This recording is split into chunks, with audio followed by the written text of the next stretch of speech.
Graça e paz, amados, bem-vindos ao nosso encontro semanal. O título da nossa lição de hoje é o fruto do Espírito na vida do cristão, uma lição sensacional. O texto bíblico está em Gálatas capítulo 5, do 16 ao 25, e diz assim: digo, porém, andai em espírito e não cumprireis a concupiscência da carne. Porque a carne cobiça contra o espírito contra a carne, e este opõe-se um ao outro para que não façais o que quereis.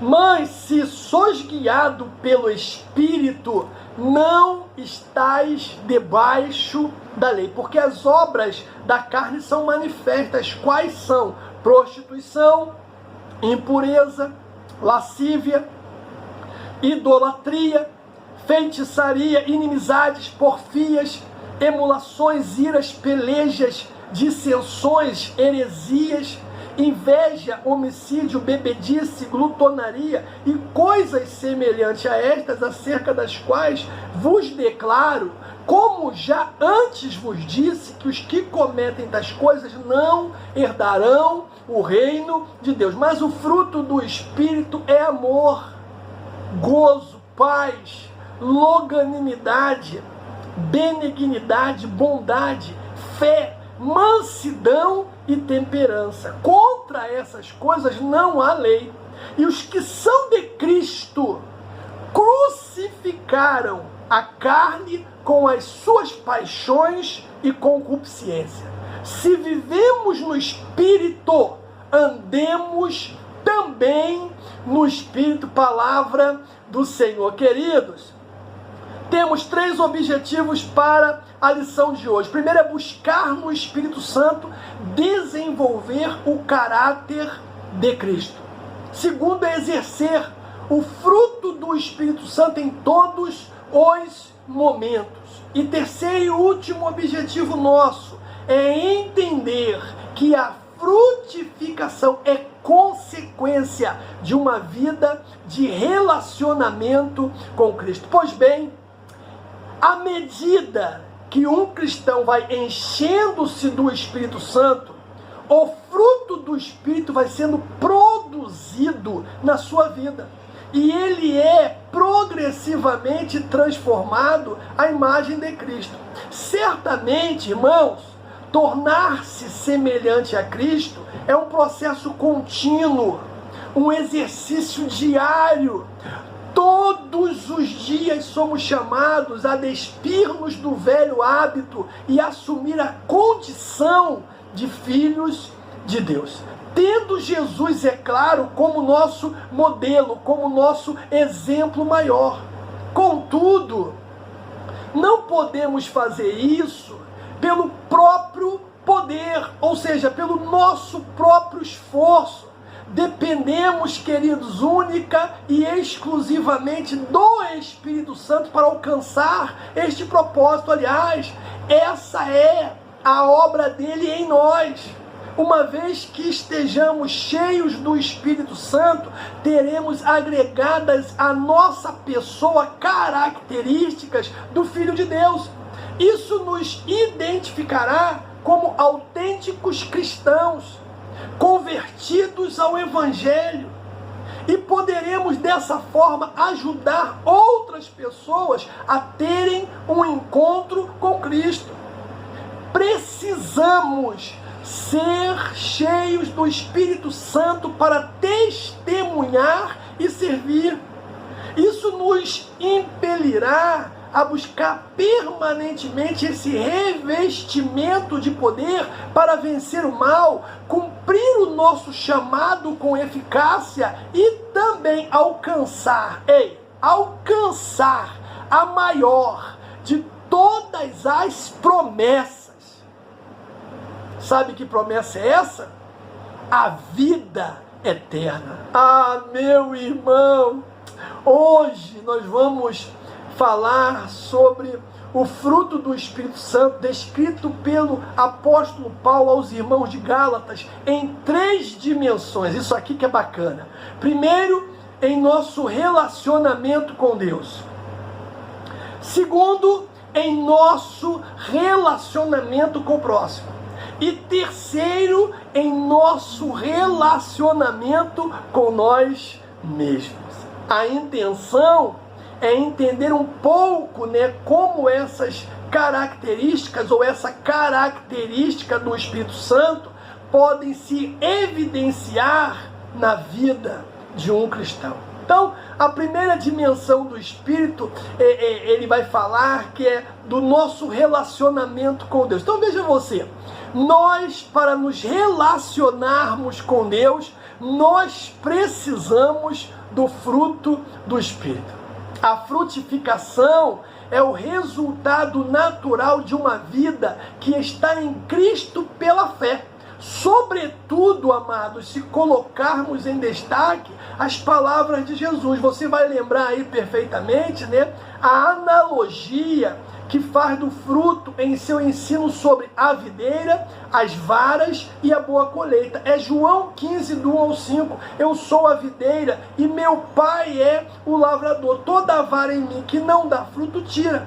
E limpa toda aquela que dá fruto, para que dê mais frutos. Vós já estáis limpos pela palavra que vos tenho falado. Está em mim e eu em vós. Como a vara de si mesmo não pode dar fruto se não estiver na videira, assim também vós, se não estiverdes em mim. Eu sou a videira, vós as varas. Quem está em mim e eu nele, esse dá muito fruto, porque sem mim, diz o texto, nada podeis fazer, irmãos. Oh, meu Deus, deixa eu te falar algo aqui no nome de Jesus. O único requisito para uma vida que produza frutos em profusão é permanecer em Cristo. Como o ramo permanece fisicamente preso à videira. O ramo só dá fruto porque está o quê? Preso à videira. Por isso ele dá fruto. E nós, para darmos fruto, irmãos, não tem mistério, não tem magia, não tem mágica. É só estar em Cristo. Cristo está nos dizendo que o necessário a fazer é nós nos fixarmos nele e deixar a fonte de poder fluir, dele para nós. Este é o grande segredo. Outro detalhe importante é que o fruto do Espírito possui 9 qualidades que ajudam o cristão a desenvolver melhor o seu relacionamento com Deus, o seu relacionamento com o próximo e o seu relacionamento consigo mesmo. E que frutos são esses? Ou que características são essas do fruto do Espírito? Amor, gozo, paz, longanimidade, benignidade, bondade, fé, mansidão e temperança. Destes, diz o texto, o maior e o primeiro é o amor.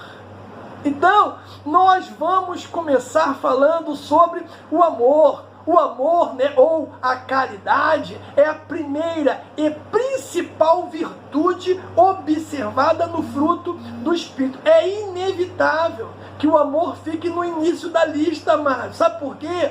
Porque, primeiro, Deus é amor, 1 João 4,8. Segundo, o amor, ele é o vínculo da perfeição. O vínculo perfeito, que liga tudo numa harmonia perfeita, Gálatas 3. E também porque o amor em si mesmo é o cumprimento da lei, como diz Paulo aos Romanos 13, versículo 10. Agora, é importante também, quando se fala do amor, definir os nossos termos. Há momentos em que o nosso português, em comparação ao grego, ele é muito pobre. Alguém disse que em gaulês, se um jovem ama uma moça, há 20 maneiras diferentes para ele dizer isso. Nós só temos uma palavra para amar. E esta palavra tem que servir para expressar muitos sentimentos. Mas no grego não é assim. Existem 4 palavras. Nós temos eros, caracteristicamente a palavra para o sexo, o amor de um rapaz por uma jovem, sempre há um lado, né, predominantemente físico e sempre envolve o amor sexual. Nós temos filia, esta é a palavra mais nobre no grego secular para expressar o amor. Filia é o amor de amizade, sem nenhuma espécie de monopólio, sem dependência. É poder viver a alegria de se relacionar com alguém do jeito que a pessoa é. E aí tem também outra palavra, storge, o amor do lar, o amor dos pais para com os filhos, o amor dos filhos para com os pais. E aí nós temos outra palavra, a última, ágape, uma palavra que nasce no seio da religião revelada. Ágape é uma palavra nova, que descreve uma qualidade nova, uma palavra que indica uma atitude nova para com os outros, uma atitude nascida dentro da comunidade e impossível sem a dinâmica cristã. Talvez você esteja se perguntando o seguinte: como, pois, podemos determinar o significado de ágape? Simples. Olhando a maneira como o próprio Cristo, ele fala dele, Mateus capítulo 5, né? Mateus 5, versículo 43, diz assim: ouviste o que foi dito, amarás o teu próximo e aborrecerás o teu inimigo. Eu, porém, vos digo, amai os vossos inimigos, bendizei os que vos maldizem, fazei bem aos que vos odeiam e orai pelos que vos maltratam e vos perseguem, para que sejais filho do Pai que está nos céus, porque faz que o sol se levante sobre os bons e maus, e chuva desça sobre os justos e injustos. Pois se amardes os que vos amam, que galardão tereis? Não fazem os publicanos também o mesmo? E se saudardes unicamente os vossos irmãos, que fazem demais? Não fazem os publicanos também assim? Sede vós perfeito, como é perfeito o vosso Pai que estais no céu. Jesus insiste nesse texto que o amor humano deve seguir o padrão do amor de Deus. E qual a característica do amor de Deus? Oh, meu irmão, está no texto que nós lemos. Deus faz vir chuva sobre o justo e injusto, faz nascer o sol sobre os bons e maus. Logo, o significado do amor ágape é a benevolência invencível, a boa vontade que nunca é derrotada. Ágape é o espírito no coração que nunca procura outra coisa senão o sumo bem do próximo. Não se importa com o tratamento que recebeu do seu próximo, nem com a natureza dele, não se importa com a atitude do próximo para com ele, não se preocupa com outra coisa senão o bem ao próximo. Isso é ágape, meu irmão. Essa é a verdadeira espiritualidade que tem como ponto de partida o mesmo sentimento altruísta, é inabalável que Deus tem pela humanidade. Aleluia! Aí nós temos o outro fruto que é alegria. Alegria, ou gozo, né? No grego é chara. Significa regozijo e satisfação, os quais, na verdade, são motivadas pela presença do Espírito Santo. Cristãos frutíferos não perdem tempo com reclamações ou queixas, amados. Alicerçados na certeza da salvação proporcionada por Jesus, eles se mostram contagiados pelo prazer de estar em comunhão com Deus e pela certeza de que estão cumprindo a sua vontade. Filipenses 4:4, Paulo está preso, só Deus sabe o que ele está passando. O que ele diz? Regozijai-vos no Senhor. Outra vez vos digo, regozijai-vos. Atos 13, 50 e 52, mas os justos incitaram algumas mulheres religiosas e honestas, e os principais da cidade levantaram perseguição contra Paulo e Barnabé, e os lançaram fora dos seus termos, diz o texto.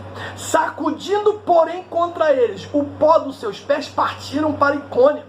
E os discípulos, irmãos, estavam como? Cheios de alegria e do Espírito Santo de Deus. Ei, presta atenção numa coisa que eu vou dizer aqui no nome de Jesus. Essa alegria que é fruto do Espírito independe da situação e das circunstâncias.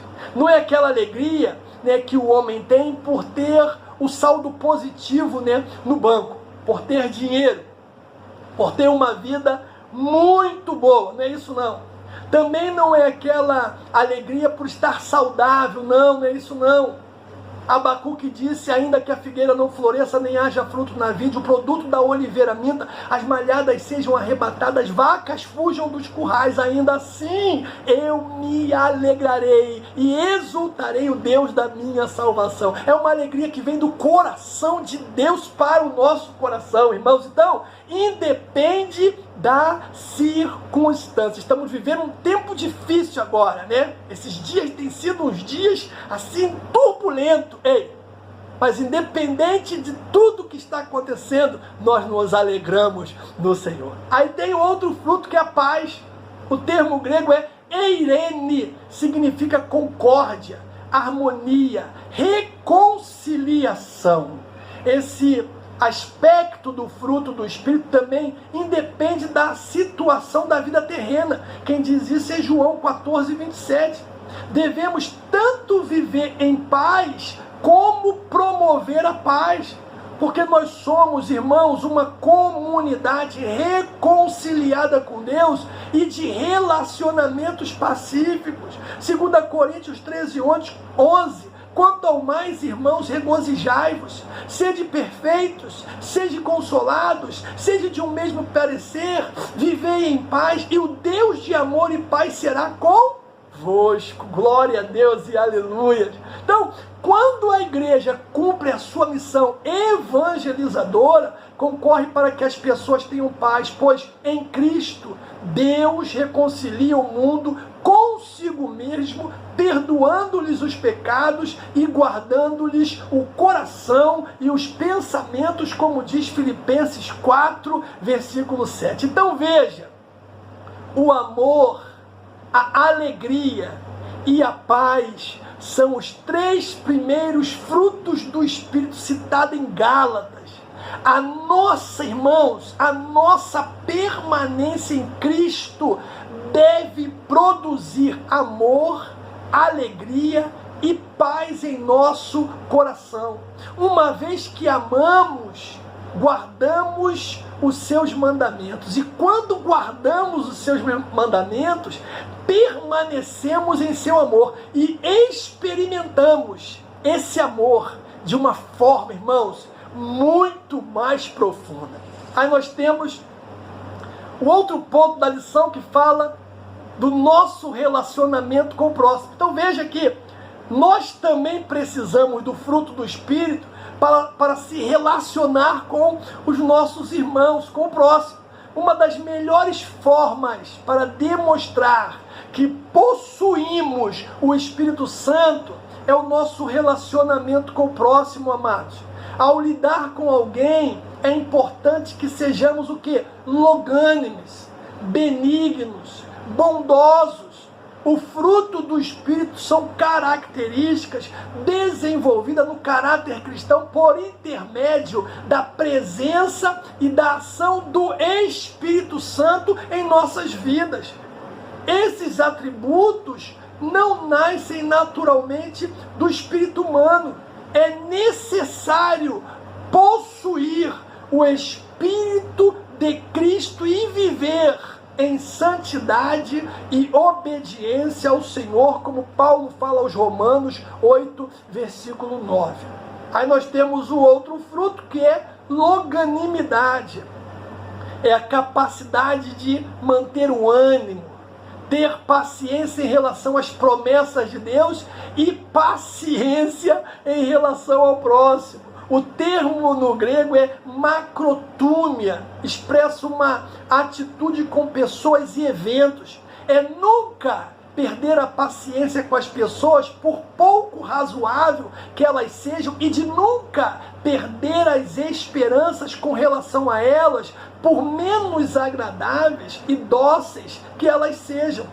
Essa atitude para com os eventos também, de nunca admitir derrota e de nunca perder a esperança e a fé, por mais obscura que a situação seja, por mais incompreensível que os eventos se mostrem, por mais severa que seja a correção divina. Isso é longanimidade, isso é macrotúmia. Aí, meu irmão, estamos vivendo um tempo muito trabalhoso, um tempo difícil, mas não podemos perder a nossa esperança e a nossa fé.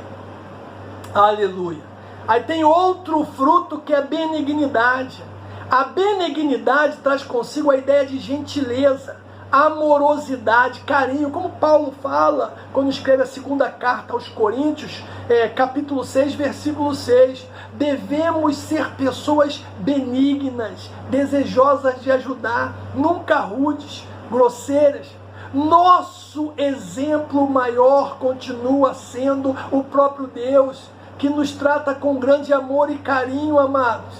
A excelência de caráter e a consequente inclinação para o bem, que caracteriza a manifestação do fruto do Espírito Santo, né? E são fonte do ato salvífico, como diz Efésios 2,7. A verdade é que a benignidade de Deus, ela é universal, porque Deus é benigno até com os ingratos e os maus. Lucas 6,35. A verdade é que é impossível viver no mundo e desfrutar da luz do sol sem experimentar a benignidade de Deus.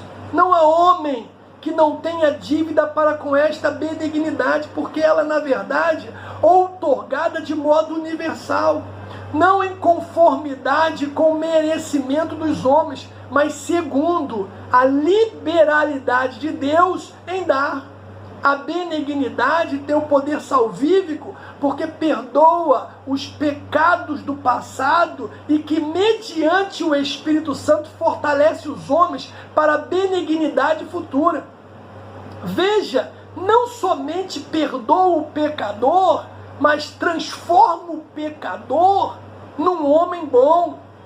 Resumindo, queridos, a benignidade cristã é bela e amável, e o seu encanto provém do fato de que ela significa tratar os outros do modo que Deus nos trata. Aí nós temos o outro fruto, que é a bondade, né? A palavra bondade significa beneficência. Romanos 2, 4 e 5 diz: ou despreza tu as riquezas da sua benignidade e a paciência e longanimidade, ignorando que a benignidade de Deus te leva ao arrependimento, mas segundo a dureza e do teu coração entesouras ira para ti, e da ira manifesta o juízo de Deus, é o que diz a palavra. O sentido do termo, irmãos, vai além do conceito de benignidade, porque apresenta o bem em ação, motivado pelo amor, é o que diz Efésios 5:9.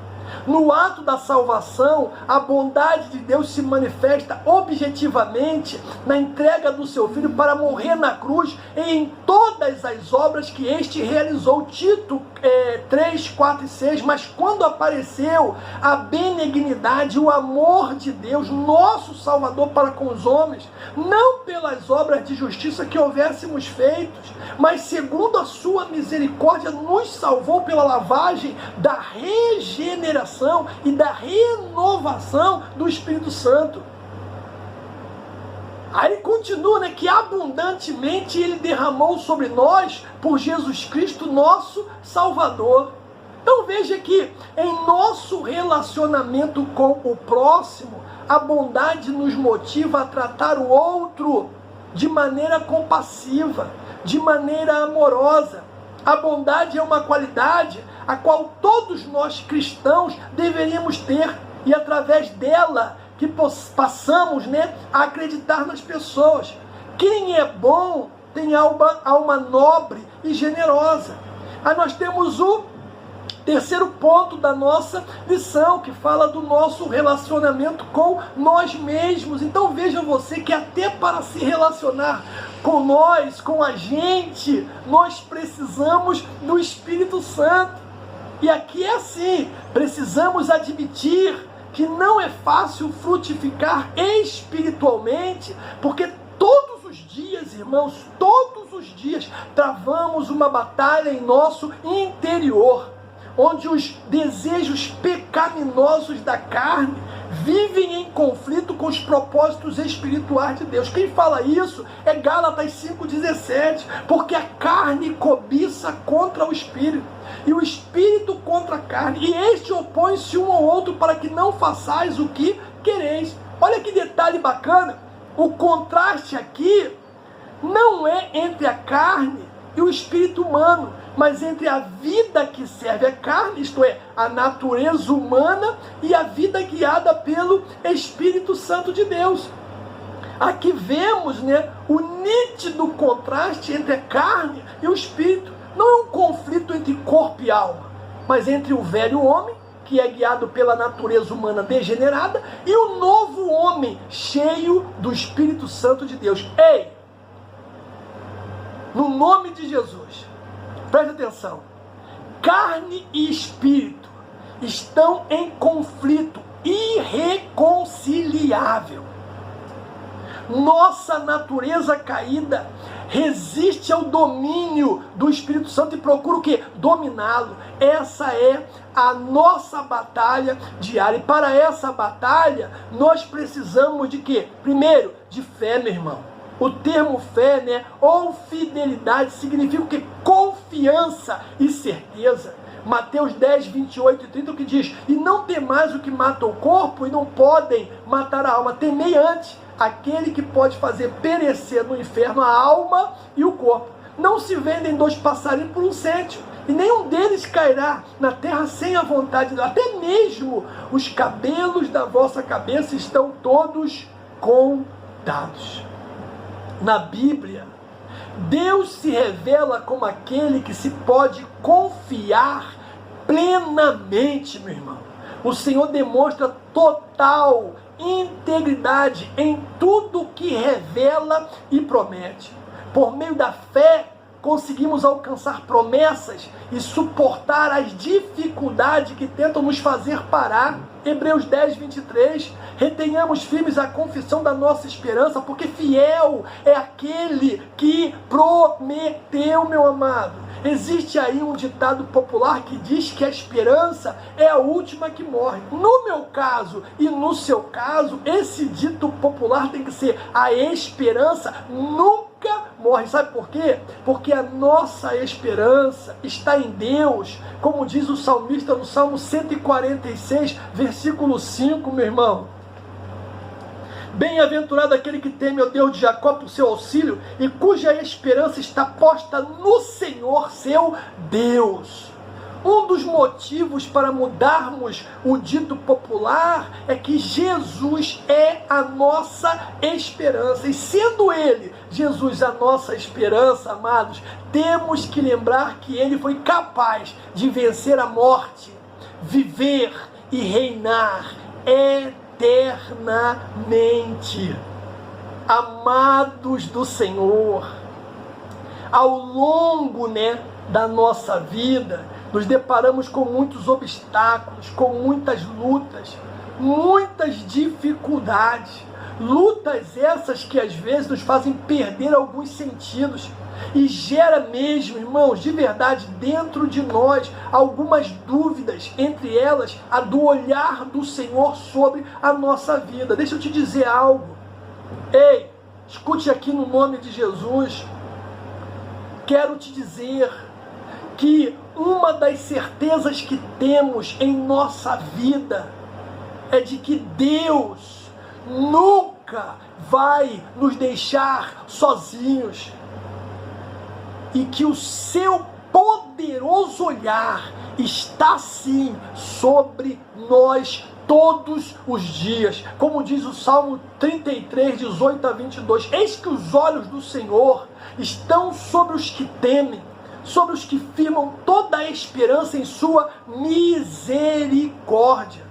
Mateus 28, 20, eis que estarei convosco todos os dias até o final dos tempos. Irmãos, nesses dias difíceis precisamos nos lembrar que nós não estamos sozinhos. Ei, não estamos sozinhos. Essa certeza nos traz então esperança. Esperança. Somos predestinados para a vitória. Somos predestinados para a vitória. No nome de Jesus, não se esqueça disso, meu irmão. Estamos alicerçados em Jesus para suportarmos as adversidades e tempestades que vamos passar, que vamos enfrentar. Temos que reter e professar firme a confissão da nossa esperança.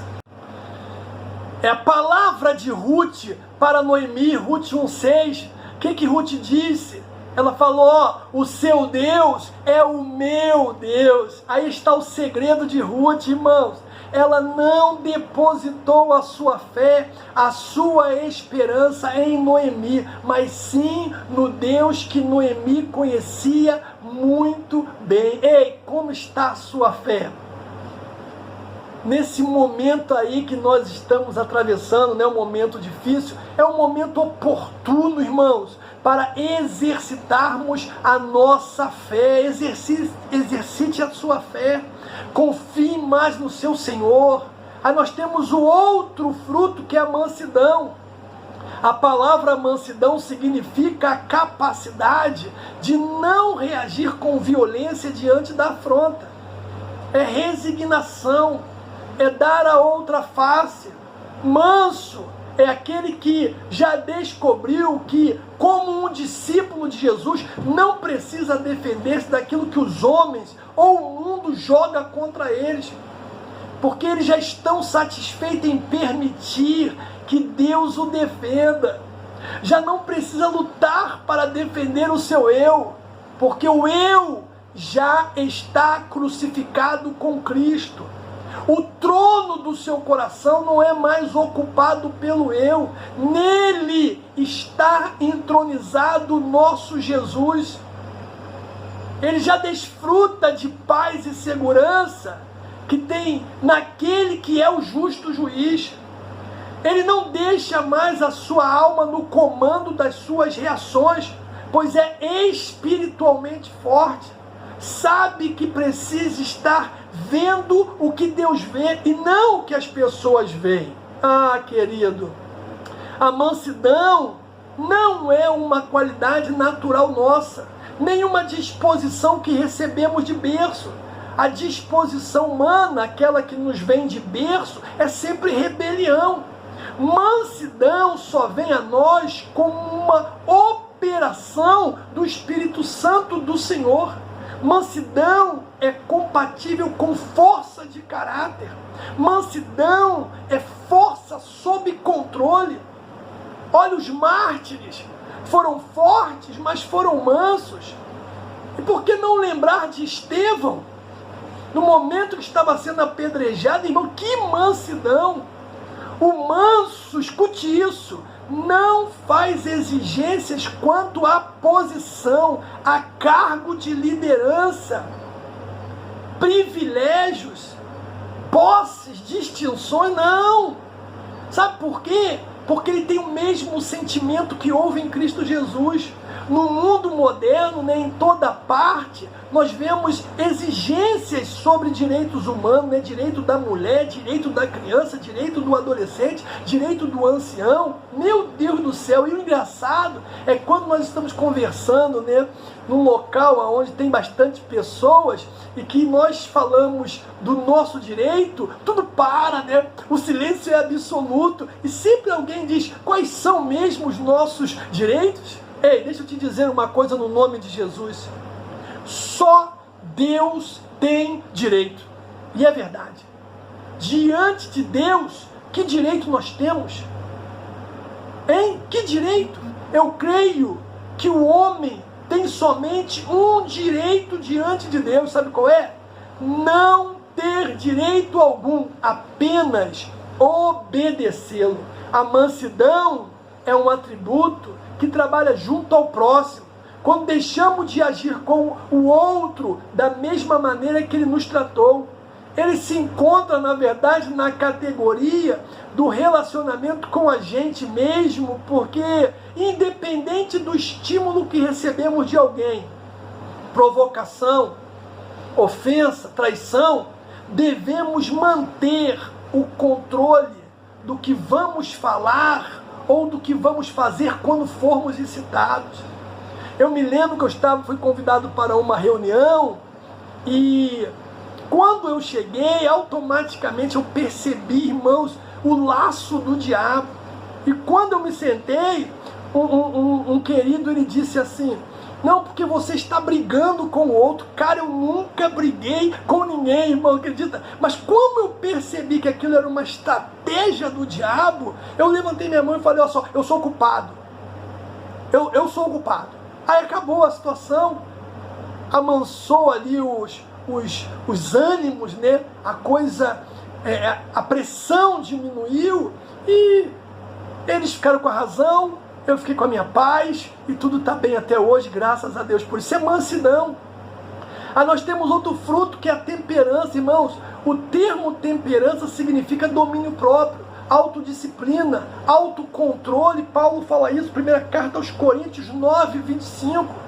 O domínio próprio fecha a lista de dons porque ele resume as características de uma pessoa que não age segundo as leis exteriores e limitadoras de liberdade pessoal. Antes, atua por consciência própria. Somos instruídos pela palavra a dominar nossas paixões carnais, a dominar nossa língua, enfim, a dominar nossa índole pecaminosa.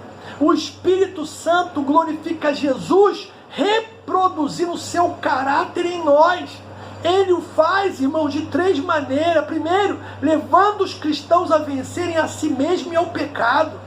Segundo, intercedendo por eles em oração e ensinando-os a orar. E terceiro, revelando a vontade de Deus para a vida deles por intermédio das sagradas escrituras, possibilitando que as cumpram. Esse ministério, né, combinado forma o fruto do Espírito, que é a vida de Cristo em nós. E eu quero concluir. Mas o que nós vimos? Primeiro, nós falamos do nosso relacionamento com Deus, né? Precisamos do fruto do Espírito, né? Que é o amor, a alegria e a paz. Falamos do nosso relacionamento com o próximo e precisamos do fruto do Espírito, que é longanimidade, benignidade. E terceiro, falamos do nosso relacionamento com nós mesmos, que também precisamos do Espírito, que é fé, mansidão e domínio próprio. Irmãos, nosso relacionamento com o Espírito Santo nos possibilita produzir o caráter de Cristo, ou seja, a frutificação de atributos que nos aproxima mais com Deus e proporciona o melhor relacionamento, não só com o próximo, mas como com nós mesmos. O fruto do Espírito é consequência, sim, de uma vida de obediência a Deus, santidade, oração e leitura da palavra. Que Deus te abençoe no nome de Jesus.